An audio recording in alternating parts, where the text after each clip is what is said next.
Ethan Crumley, the teenager who shot and killed 4 students at Oxford High School in Michigan on November 30th, was charged with murder and terrorism.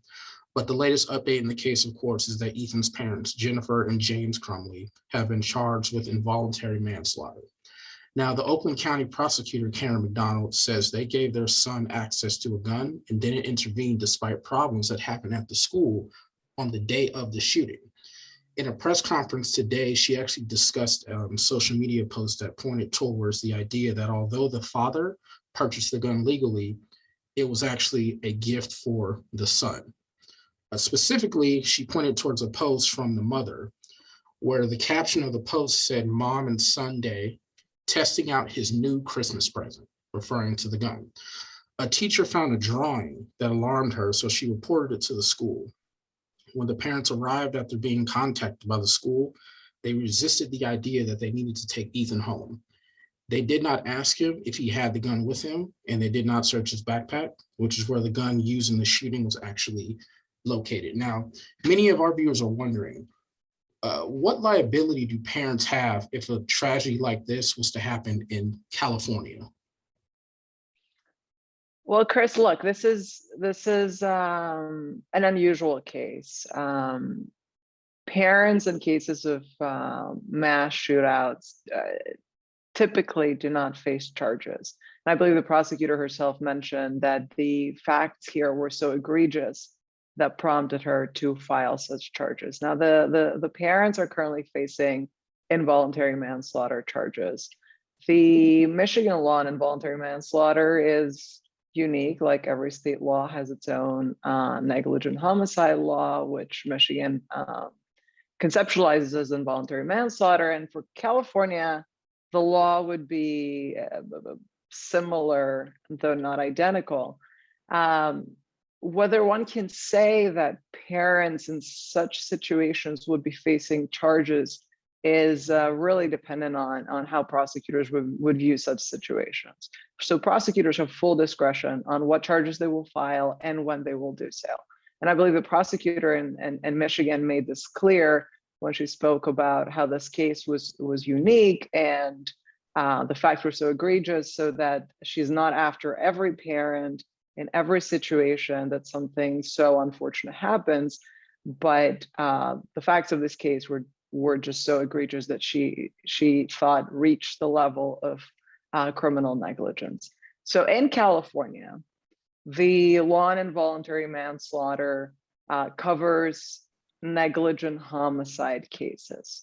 Now, for negligent homicide cases, when a jury has to determine whether to convict somebody of such a crime, they have to consider certain facts, and whether certain facts are true. Those are called elements of the crime. So the jury will have to look at whether the defendant broke a California state law that is not an inherently dangerous felony, or whether the defendant committed a lawful act in an unlawful manner.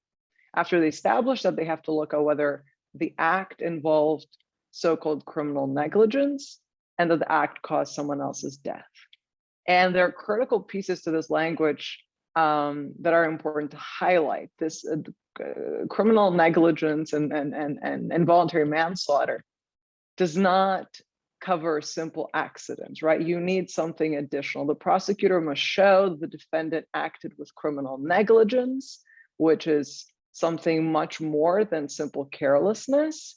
And what criminal negligence essentially means is that the defendant acted in a reckless way that created a high risk of great bodily injury or death, and that a reasonable person would have known that acting in such a way would in fact create such a risk. So the law in California and Michigan is similar, not identical here. However, what I would emphasize is that ultimately it falls on the prosecutor's discretion to decide who to charge and with what offenses. And the prosecutor in Michigan made it clear that this was a special kind of case. So are you saying that it's not simply enough to just be careless? It would have to rise to a level of recklessness. It would have to raise to a level of at least criminal negligence.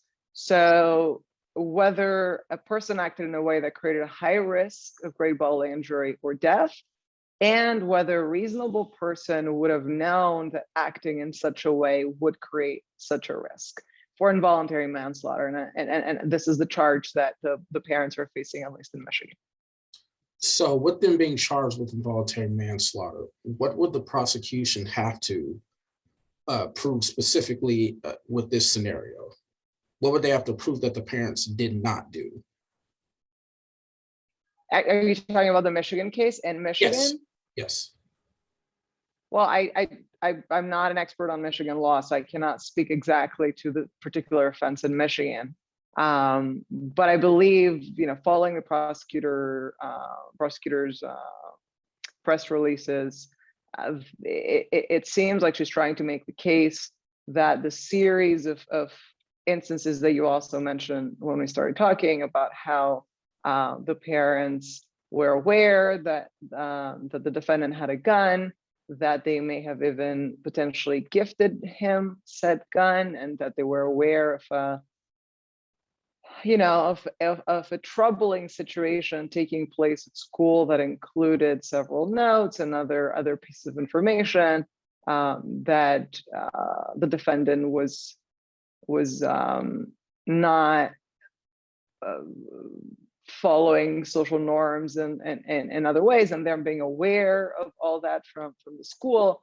I think the prosecutor is trying to paint a picture here that the parents knew or should have been aware that this was a potentially dangerous situation that could be unfolding, and they have contributed to some sense to the situation that resulted in the death of several teenagers.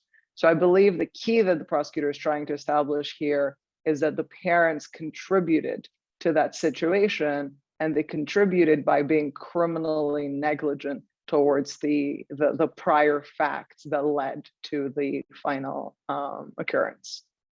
Now, in the state of California, what's the maximum sentencing and the minimum sentencing for someone who is convicted of involuntary manslaughter? So for involuntary manslaughter, you're looking at anything up to 4 years in a jail or prison, and fines up to about $10,000. This would, of course, depend on the jury and the instructions that a sentencing judge would provide to a jury and the facts of every case. But involuntary manslaughter is a felony, and it is punishable by up to 4 years in prison or jail. Now, for the state of California, are there any laws that parents who are gun owners should be aware of in regards to locking up your guns or just gun safety in general? That I do not know of for sure. I'm not a gun expert, gun law expert. I can say that I'm aware of the following, and that is that an individual who's a minor cannot legally purchase or possess a gun in the state of California. There are 2 types of regulations, one leading up to the age of 18 and one to the age of 21, depending on the type of gun. However, there are loopholes in that, and some loopholes relate to parents handing a gun temporarily to a minor, parents, including grandparents, temporarily handing a gun to a minor, I believe up to 30 days in some instances. So though minors, like the defendant here, are technically and legally not allowed to purchase their own guns, there are instances in which such minors may find themselves in possession of those guns. The prosecutor in this case in Michigan spoke of this, I believe, in her press conference when she said, owning a gun is a right under the Second Amendment, but it comes with certain responsibilities. Different states have laid out those responsibilities differently. In the case of California, especially with regards to Second Amendment laws and regulations that have been transposed to state law, you'd have to speak with a gun law expert on this one. Okay. Now, of course, unfortunately, we all can recall an example of a shooting at a school, high school, middle school. but it's not too often that we hear that the parents of the shooter are being charged. Mhm.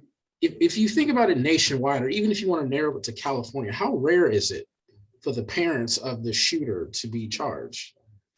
It is pretty rare. It is a pretty rare instance of charging parents. And in the instances that this has happened, like this one, it is usually with a crime that involves criminal negligence. So I would say that is incredibly rare for something like this to happen, and would require a prosecutor to be able to establish a record of evidence, like the one here potentially, where there is a lot of evidence that the parents, or that indicate that potentially the parents were aware, and contributed to a situation for such a charge to be able to stand. But it is incredibly rare for something like this to happen. And as the prosecutor mentioned in this case, she made sure to distinguish this case from others and say that, look, I'm not after every parent in every active shooter situation.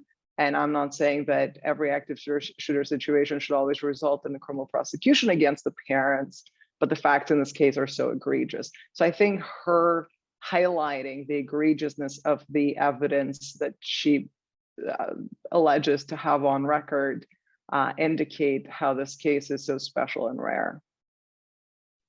Now, you spoke about how rare it is. Do you think that is the only reason, or just one of the reasons why the Oakland County prosecutor is charging the parents? When you speak of a rare, you mean the special kinds of evidence that are involved here? Just the charging of the parents, period. I'm sorry, I couldn't hear you well. What was that? Sorry. So you spoke about the rarity of, just in the country in general, that the parents of the shooter are charged. In this particular case, do you think that the egregious facts of the case are the only reason why the Oakland County prosecutor is charging the parents, or do you think there's more behind it? I can't comment on this really. Like, prosecutors have incredibly high levels of discretion on how they proceed with charges. The prosecutor here made a little bit of an emotional plea, speaking about her role as a mother on top of that of a prosecutor. But as we all know, and we're familiar with other similar situations, that role comes up in those instances too. So I can't really speak to any other motivation with regards to the prosecutor beyond the fact that at least she alleges that she has a substantial record indicating, or being capable of indicating, criminal negligence and contribution to a dangerous situation that resulted in these deaths. However, it is important to always remember that prosecutors have very high levels of discretion on what they charge and when they charge it. And in this case, her office decided to pursue these charges. However, it is a rare incident that a prosecutor's office would decide to press such charges.